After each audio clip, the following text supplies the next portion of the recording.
Welcome to Fine Tuning with Drew Taylor, your one-stop shop when it comes to animation news and commentary. I'm Drew's co-host, entertainment writer Jim Hill, and he and I are recording the show on Saturday, May 1st, 2021. And since we have listeners outside the United States, we should acknowledge that today, May 1st, is May Day, which according to Wikipedia is an ancient festival of spring and a current traditional spring holiday in many European cultures. Dancing, singing, and cake are usually part of May Day festivities. So you and Katie got anything cake related lined up for later today, or? Yeah, we got the dancing. I'm going to replace the cake with an ice cream social. I hope that's okay with you, there Jim. There we go. But you're my May Queen, Jim, as we saw in Midsummer. Isn't that nice? I want you to have a little flower crown. 2 weeks ago today, I had my my second COVID shot. So in theory, I'm have full immunity, which means if I wanted to, I could go to an outdoor event now that celebrated spring and involved singing and dancing and cake.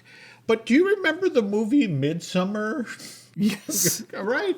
Don't sew me up in a bear carcass, Jim. That's all I ask. These days, when I get invited to an outdoor festival, I have two questions. First of all, will there be cake? And second question, I'm not going to be wound up sewed inside of a bear corpse, am I? And then set up on fire. It's like, if they say yes to the second question, I say no. It's like, I'm sorry, I'm busy. Right. Actually, in regard to the cake question, if they say cake, there is a follow-up question. Will it be angel food cake? Because if it is, that's a no too. Angel food cake is basically that pink insulation that you find up in the attic masquerading as food. Terrible. In fact, I have a theory they call it angel food cake in an ironic way because it's the only form of cake served in hell. I could be wrong. Listen, Jim, have you tried airplane food? All right. Anyway, the news portion of today's show is brought to you by Storybook Destinations, trusted travel partner of the Jim Hill Media Podcast Network. For a worry-free travel experience, please book online at storybookdestinations.com. So, what were the big stories this week? Would you consider the Bedrock announcement big, or? Yeah, I mean, if you were looking at Twitter, Jim, it was big because everyone had an opinion on this. Elizabeth Banks, who's going to be voicing the adult Pebbles in the show as well as executive producing, but she's had a deal in place with Warner Animation for a while now, right? Yeah, from what I understand, this is and I think that they have worked on several versions of this before. We'll get into, there was another attempt at this a little while ago, but for the last few years, I think they've been working on updating the Flintstones in some kind of meaningful way, and then now they finally have figured it out. Seemingly, we'll see. I remember the first really big attempt was announced almost 10 years ago in 2011 when it was Seth McFarlane, right? Yes. This got so far along, Fox produced an ad that actually hyped the show and had Seth talking about how much he'd loved the original version from the 1960s, which first big primetime success for animation. Debuted September of 1960 and then ran for 6 seasons. There's 166 episodes of this stuff. And how many cigarette commercials in there, too? Yes, that's the other thing. It was a different time, folks. Yes, if you watch the ad that you're referring to, it's kind of a twofer because it's Fred and Barney smoking, I want to say, Pall Malls. But it's also, they've tricked their wives into, doing the yard work. And it's like, wow, yes. Offensive in 2 ways. Holy cow. So this project gets announced in 2011. It's going to be a take on the Flintstones that's in the Seth MacFarlane roundhouse kind of thing. Much in the style of Family Guy or American Dad. I guess Kevin Riley, who was the head of Fox at the time, they hand him the pilot script. And Kevin's quoted as saying, I liked it, but I didn't love it. Supposedly, Fox is paying Turner because they bought the whole Hanna-Barbera film library and the rights to the characters back in October of 1991. But they're paying this huge licensing fee to Turner. Basically, the attitude with Fox is a Family Guy-sized audience isn't going to cut it. You need the show to appeal to adults and kids, and that wasn't Seth's vision for this. And so the project basically dies at that point. So that's what's kind of interesting with what Elizabeth is doing here, because here's the bullet points for the show that Bedrock will follow the Flintstone family 2 decades after the original animated series, with Fred on the brink of retirement and 20-something Pebbles embarking on her own career. As the Stone Age gives way to a a shiny and enlightened new Bronze Age, the residents of Bedrock will find this evolution harder than a swing from Bam Bam's club. Wow, that's going to make me tune in right now. Doesn't it sound a little bit like Early Man? Yes, it does. Without the soccer. Yeah, well, and the Aardman charm. I'm old enough to remember when they made their first attempt at building a show around Pebbles. Have you ever seen the Pebbles and Bam Bam show from, I want to say, 71? I'm sure I did when Cartoon Network was only 70s Hanna-Barbera shows when that started. I'm sure you remember that era. Yeah. I want to say there were only 16 episodes of this produced. It was done for Saturday morning, and the original voice for the teenaged Pebbles, Flintstone, was Sally Struthers. And she started work on the show because, again, there's all that lead time for animation. And in the middle of production, she gets hired to play Gloria Stivic in All in the Family, which launches January of 71. So she's already recorded the dialogue for the Pebbles and Bam Bam show, but she's now doing the live action thing, and All in the Family becomes this hit, and she's no longer available. For season 2, they kind of reinvent the show because one of the main complaints about the Pebble and Bam Bam show was not enough Fred, not enough Barney. So they reinvented it as the Flintstones Comedy Hour. And they produced a couple new episodes of the Pebbles and Bam Bam thing, but they cut that in with bits and pieces with Fred and Barney. And this sounds like that episode of The Simpsons where they do all the different spin-offs. Yes, and almost as entertaining. Let's say this much, though, that Bedrock, the pilot is being written by Lindsay Kearns, who worked on Jurassic World, Camp Cretaceous, and DC Superhero Girls, which is a lot of fun. So, it's Elizabeth Banks, so I guess we're going to have to give this a chance. This, I guess last year was the 60th anniversary of the launch of the Flintstones. Have you seen some of the stuff that has been done for the 60th anniversary? No. I mean, I know that there is some kind of concerted, I think there might be even a larger Hanna-Barbera consumer products initiative, but I have not seen any of it out in the wild. But I think you have, right? Yes. I was at my local Target and was peering into the dairy case at the International Coffee's Fruity Pebbles flavored creamer and the Cocoa Pebbles flavored creamer. There's also the Crooked Hammock Brewery of Delaware. They produced a Fruity Pebbles flavored beer. And there's also, in honor of this birthday celebration, I guess the folks who actually make the Fruity Pebbles and Cocoa Pebbles cereal have just put out a flavor of birthday cake flavored Pebbles. So I'm old enough to have watched Flintstones in real time, and I kind of look forward to what Bedrock is, but at the same time, it's stop with the Fruity for Pebbles crap flavored stuff. I'm begging you. All right, beyond that, let's talk about Vivo, the trailer that just dropped. What did you think? I mean, that was a teaser, if anything. You actually, if you watch the Netflix summer movie preview, you can see a couple more shots there of Vivo in action. But I mean, it looks great. Did this arrive deliberately in sort of the same window as Mitchell's and the Machines? Yes, I believe so. I mean, they made the announcement and then there was a teaser the next day. So yeah, I think this is all part of a concerted effort because, they also have Wish Dragon coming out in June. In fact, if the schedule had held and Vivo had gone out theatrically, it would have been out in theaters next month on June 4th, right? And yes. And now we don't exactly know when Vivo is coming out because, as you just mentioned, Wish Dragon is June 11th. We have America, the motion picture, is showing up on Netflix on June 30th. And then finally, Trollhunters, Rise of Titans is July 21st. But Vivo is to be released at a date to be named later, right? Or yeah, it's summer 2021, but we don't know. Yeah. Looks charming as hell.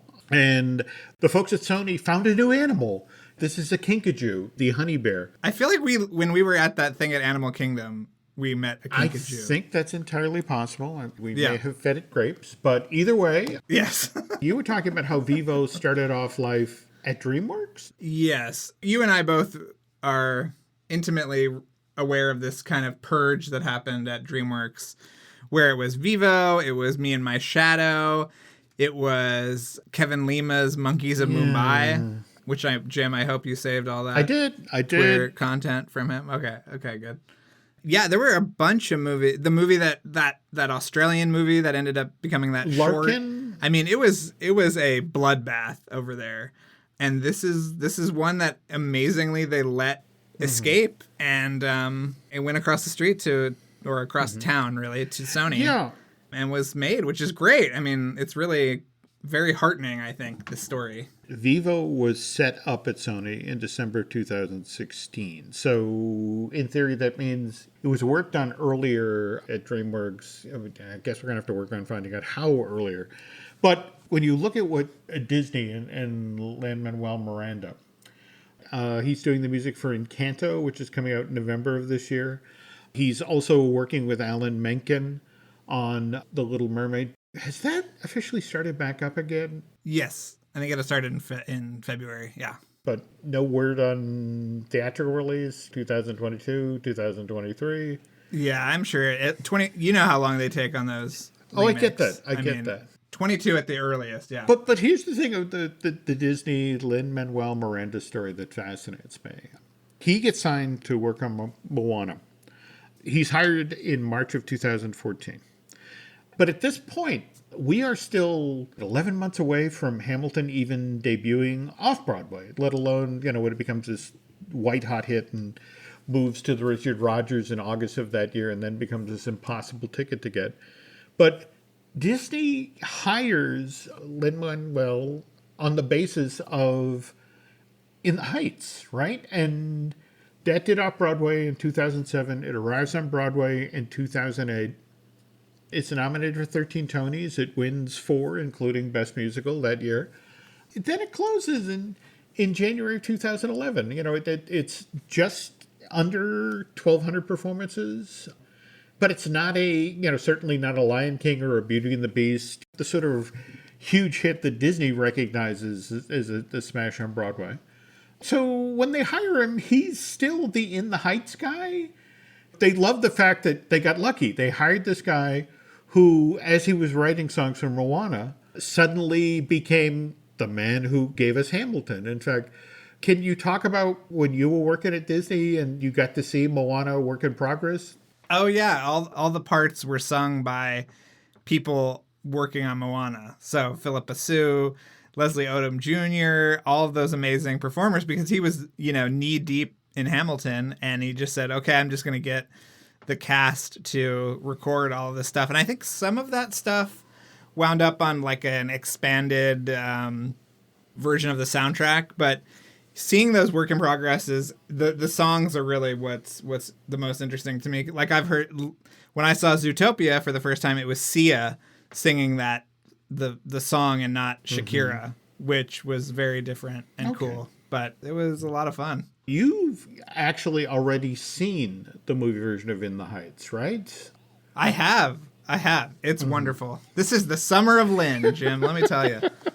Between Vivo and In the Heights. But again, we're in another one of these situations where In the Heights is released to theaters on the exact same day that it shows up on HBO Max. What's your suggestion? See it in theaters? See it at home? Yeah, I would see it in theaters, and then you can go home and dance and sing along, as your best May Queen will do, without embarrassing yourself. But yeah, it's very special. I think people are going to love it. Can't wait. We also got our last Luca trailer, which I think looks charming as hell. But in the same window of time, we got that Business Insider piece. Did you see this in the past week about how supposedly folks at Pixar are frustrated over the fact that both Soul and now Luca wound up on Disney Plus, and not just wound up on Disney Plus, but they're readily available. They didn't do a Mulan, or for that matter, what they're going to be doing later this month with Cruella, initially launching it as premium access content. What's your thinking? Are these real complaints, or is this kind of a clickbaity piece, or what? I mean, I liked that article, but it was like, Pete Docter was upset that it wasn't theatrical, where he's been very open about that fact. But he also admitted that his thinking was sort of old school and he needed to embrace, the challenges. And there are so many other factors to all of this that they didn't get into then. Like you and I both know the kind of crush of consumer product stuff is a huge concern and liability when it comes to getting these things out. And there aren't really any huge movies coming out on Disney Plus this summer. It wasn't like last year when all the theatrical movies got canceled and they just went to Disney Plus. Like there are things that just is not a reality this year. So I think they needed a little juice, and I think it makes perfect sense. And you know what? If you want to see it in theaters, you can go to the LCAP, I'm sure, for its Oscar qualifying run. But, Yep. I also feel like you're not getting paid any less to make this movie on Disney Plus, right? Like, what are you complaining I get about? that. But I do. What do I know, Jim?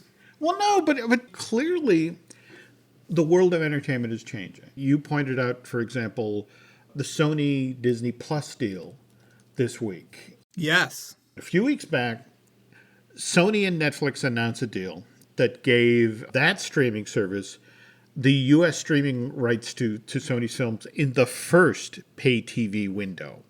That's right after the theatrical release, the very first pay TV window. Whereas the deal that Disney just made with Sony is for after that pay window, right?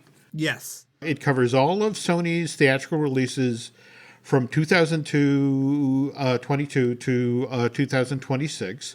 That's going to be our Spider-Man Into the Spider-Verse sequel. Also, evidently, covers a significant number of titles from Sony. I guess all of the Hotel Transylvania films. Also, supposedly, the original Spider-Verse film. And then, supposedly, after these things air on Disney Plus, and again, after that first pay window on Netflix, they can then go on and be shown on ABC or Disney Channel or Hulu. But you pointed out that the really big get in regard to Tom Holland? Yeah, to me, this is going to ensure that Tom Holland continues in the MCU milieu, especially because next month, the ride is opening up with Tom Holland as well. I think that was also a preemptive thing for that, but that all the Tom Holland Spider-Man movies will be a part of this package. And I think that makes it very attractive for both parties going forward to maintain this deal. So I think that's a huge get, and I think it's great too that you'll have all the MCU movies in one place on Disney Plus finally. To sort of circle back to supposedly the Pixar employees upset about Soul and Luca didn't make it out into theaters, and I guess the notion of the theatrical experience versus the convenience of being able to have everything at home kind of says a lot about where entertainment is headed, don't you think? Yeah, and I think that it makes perfect sense because you had a child, Jim, growing up in the VHS era. You know how many times you played that Lion King VHS, got it out of the clamshell and had to watch it. And so I think this is perfect for those families that just want to watch. They'll want to watch Luca the second it's over, and they can do it. Like, it's going to save a lot of money in a lot of ways for a lot of families too that can't afford to go back to the theater or wait 6 months for the Blu-ray to come out or whatever. So I think it's a great deal, and I think that for as much as you and I will sit there and go, well, I wish In Search of the Castaways was on Disney Plus, that this will actually give some relevant, more recent material to the streamer. I think it's a great deal, and it's very smart from Disney, and it's very smart of Sony to not have to launch their own middling streaming service. We don't need another Peacock, is what I'm saying, Jim. Yeah, but I want to say just in the past week, didn't Peacock post some results and get it to the effect of, oh, we're doing okay. We tried. But that's the thing, in this age of behemoths, when you have Netflix being as aggressive as they are about animation, and, you've got a Netflix releasing 4 animated features: Mitchell's vs. the Machine, Wish Dragon, America the Motion Picture, The Troll Hunters. Hell no, it's 5. If Vivo actually. And Vivo. So Disney had its hand forced. Luca really did have to go out in that situation. So the fact that the industry is changing this quickly in real time is just kind of stunning. And I think that the coronavirus really kind of pushed things forward.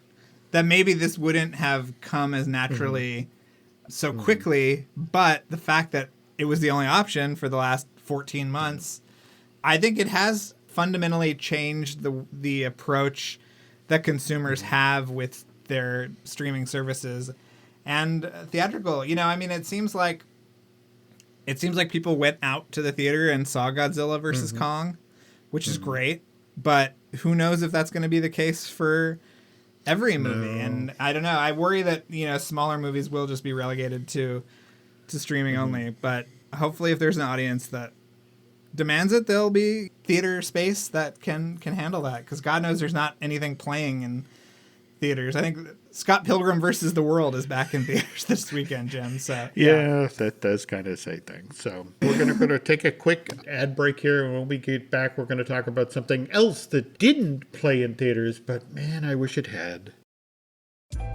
Introducing Meta Ray-Ban Display, the world's most advanced AI glasses. With a full color display built into the lens of the glasses, it's there when you need it and gone when you don't.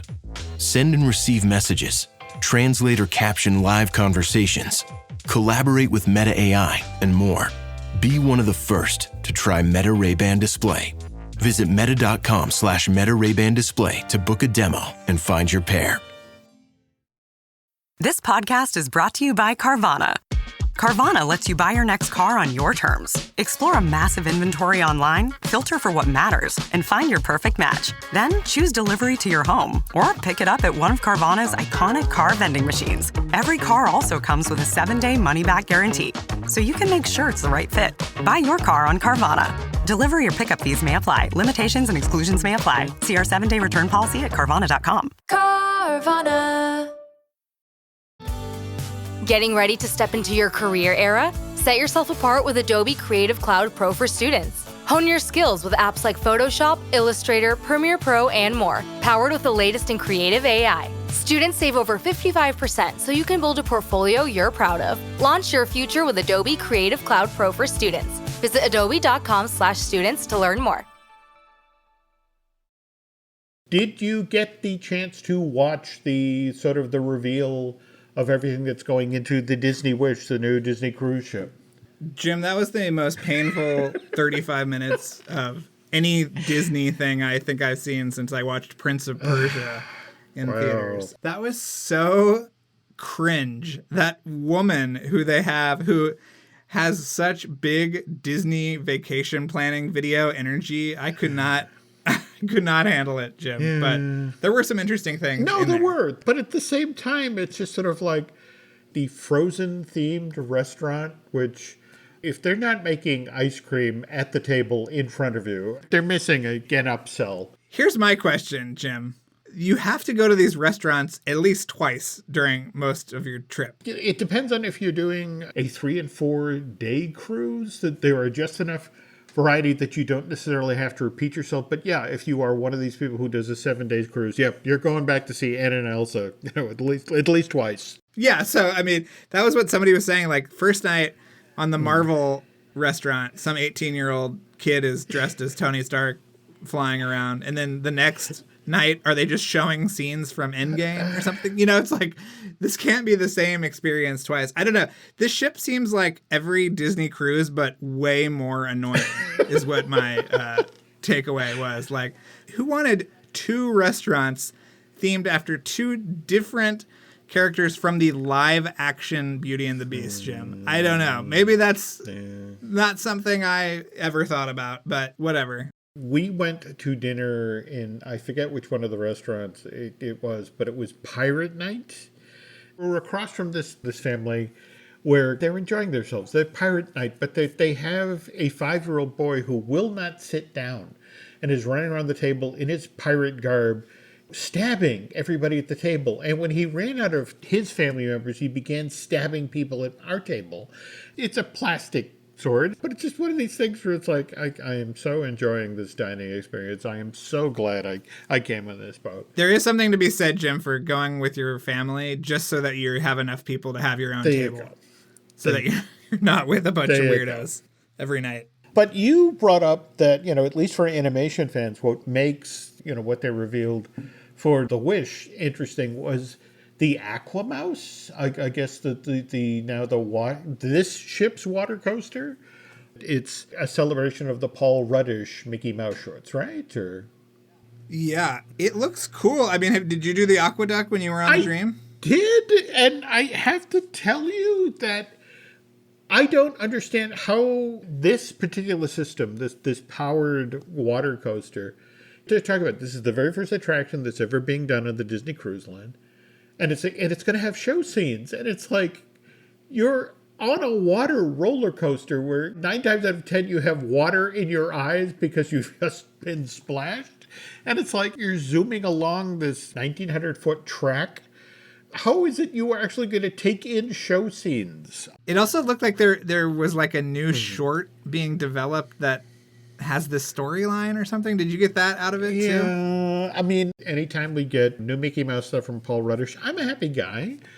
Speaking of which, did you see the shots coming out of Disneyland for the opening that was done for Southern California? Yes, I did. The Mickey and Minnie's Runaway Railway building looming up behind Toontown, and how at least they're addressing it at this point in the construction? Yes, I thought that was genius. It's a giant sign that says, no, this is not a giant show building. Something to that effect, yeah. Yeah, I love that they leaned in and owned it. It also seems like a real kind of shot in the arm to Universal, which has only recently even acknowledged, not even in a press release, but just in the park itself, that there is a Mario Land coming to Disney Hollywood. And I guess they had to do that because I guess the new tram route takes them by the construction site. It's like, yeah, 2022. Shut up. Come back later. We'll talk about that then. So to get to the feature this week, and this keys off of something that showed up on Twitter. In fact, it was Dirk Blocker from Brooklyn 99 who posted these images. And do you want to describe what he shared? Well, he shared 2 images of him and a bunch of other actors dressed up as characters from Gary Larson's comic strip, The Far Side. And the only thing I can really compare it to is sort of Dick Tracy-ish. Yes. In terms of the exaggerated proportions of people, the makeup and hair. It looked like they had sort of prosthetics underneath their costumes, which was really interesting. And supposedly this was from some live action project that Alan Rudolph was involved with. So it was very bewildering, but it did sort of get me on a Far Side rabbit hole, which I appreciate you indulging this week, Jim.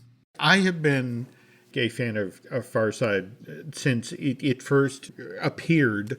I think the Boston Globe began running this single panel comic probably within the first 6 months it was being syndicated. But there's also kind of a fascinating story about how it wound up being syndicated. That Larson, he lives in Seattle. He works at a music store, and he supposedly hates his job. So he decides he's going to try his hand as cartooning. And he draws 6 cartoons, sends them to a magazine called Pacific Search, which at some point got renamed Pacific Northwest Magazine. This is 1976, and they decide, okay, we'll start buying cartoons from this guy, but it's strictly one at a time, and they're kind of quintessential Gary Larson. They're weird, dark, animal-based jokes. Eventually, after doing this for 3 years, he takes up his portfolio, goes to the Seattle Times, and they decide, okay, we'll take a shot on this guy. In 1979, they begin running the single panel cartoon under the name Nature's Way. But at this point in the Far Side's life, it's buried down to the page next to the Junior Jumble. At least you had 2 of your favorite things in the same area of the newspaper. There we go. But he's making so little money off of this, and he's quit his job at the music store. So he's now working for the Humane Society in Seattle. He's actually an animal cruelty investigator. The reason I know this is I had a friend, Jim Koval, who lived out in Seattle at this time. And I think his dog got away, and he had to go to the Humane Society to collect it. And as he's waiting in the lobby, there's a bulletin board. And there on the bulletin board are the normal groups of flyers and that sort of thing. But supplemented, next to these things are really for real, as in Larson drew them himself and put them up on the wall, cartoons by the creator Farside. And Jim to this day talks about, you know how much money I could have made if I just took out the thumbtacks and took them with me. But I just remember a very vivid memory of these really funny cartoons, sort of laughing. And again, said, you don't think about laughing out loud at the Humane Society, all right? But, particularly animal-based jokes. But Larson gets tired of making very little money just selling his cartoons to the Seattle Times. He's visiting friends in San Francisco, drops by the offices of the San Francisco Chronicle with a portfolio. They agree to take the strip on. Not only do they agree to take the strip on, they like it enough that let's try syndicating it. It starts running in the San Francisco Chronicle on January 1st, 1980. And the very next week, the Seattle Times goes, this isn't working for us, and we're canceling it. So honestly, if he hadn't gone to the Chronicle when he did, the success we know today never would have happened. Wow. Anyway, eventually the strip runs in 1,900 newspapers around the country. And are there even 1,900 papers left in the United States at this point?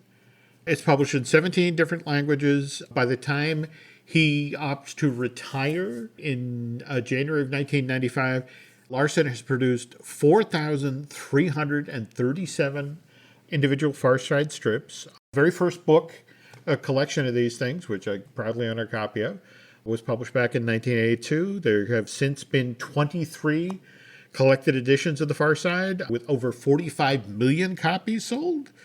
I think I missed out on getting the collected Farside when they did the hardcover a few years back, though that may have been a smart move on my part because he revived the strip in 2019. He announced that a whole new generation of Farside in mid-2019, and I guess started publishing new cartoons on the website in July of last year. Oh, I didn't know that. Yeah. When we finish here, head on over to farside.com and check out some of the new stuff. But we're here to talk about Gary Larson's Tales from the Farside. Because did you find this on YouTube, or how did you come across it? I mean, I watched the original Halloween special as a very nerdy child who was already into this stuff. And I remember it vividly because it only aired once, I think, and then never saw it again. 1994 on CBS, October 26, 1994. Did they pair it with the Peanuts Halloween special? It's a Great Pumpkin? I don't remember what that night was, but I remember as a young lad being tickled pink, Jim, by this. I thought it was so funny. But as they're making this, everyone's like, this is so much fun. We got to make another one of these. But then January 1st, 1995, Larson very abruptly shuts down the strip. He wants to retire. And remember, this was during that period where Berkeley Breathed shut down Bloom County, and the gentleman behind Calvin and Hobbes.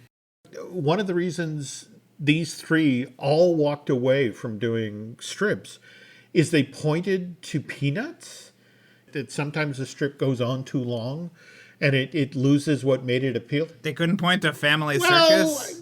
Good but that's the thing for me. What was fascinating was when Charles Schulz himself decided to shut down Peanuts, and didn't the last Peanuts strip run on the day Charles Schulz died? It was this amazing story the day, the final Peanut strip airs and Charles Schulz passes away the night before. So Gary Larson shuts down the Farside in January of 1995, but they've already started work on Tales from the Farside 2. And I guess, to circle back to young Drew Taylor seated in front of the television watching Tales from the Farside, because judging by the ratings, you may have been the only person who watched this in real time, Drew. Right. Because when I guess they took the finished show back to CBS, it's like they looked at the ratings of the first one and said, we're good.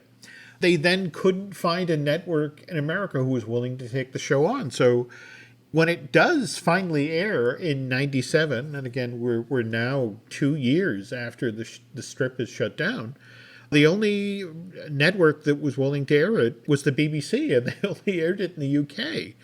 And these days, the only way you can get to see it is if you actually go to the official Farside website. And I guess they have it available in DVD at this point. They used to have it on DVD. Now it's not there, but it's on Okay. YouTube. So all right, yeah. because I didn't get to see this when it was broadcast on CBS. I want to say Spike and Mike showed it as part of their Outrageous Animation Festival, because I know it supposedly was awarded the grand prize at Annecy in the 90s. Was there any particular part of the special that jumped out at you that you are anxious to circle back to, or? Well, I mean, there was this, as a Texan living in Texas at the time, there was one moment, I don't know if you remember this, Jim, where it was like how to tell an alien in Texas, and it was a bunch of cowboys sitting around a fire, and they said the stars at night are big and bright, and he clapped one extra time, and all the rest of the cowboys shot the one cowboy. That was the alien. So that is one that I vividly remember. Yeah. That's the level of humor, though, that we were working with on this story. Okay, well, all right. I know what I'm going to go watch as soon as we finish recording here. Or for that matter, I know what I'm going to go listen to as soon as we finish recording here. And that is the 150th episode of Light the Fuse. Is that right? It's right, Jim. It's like this show, a sad devotion No. that I have had. No, for the I past few know. years. Again, you have delivered so many great behind the scenes stories. And in fact, isn't for the 150th, aren't you bringing back Paul Hirsch, who is like? Yes, we got Paul Hirsch. This is the return of Paul Hirsch. Yeah. So I think in this episode, he actually reads aloud a chapter that didn't make it into his autobiography. So you're going to want to listen to that. Cool. And we've got a cool new logo that was designed by the guys that made the logos for the past couple of movies. That is absolutely killer.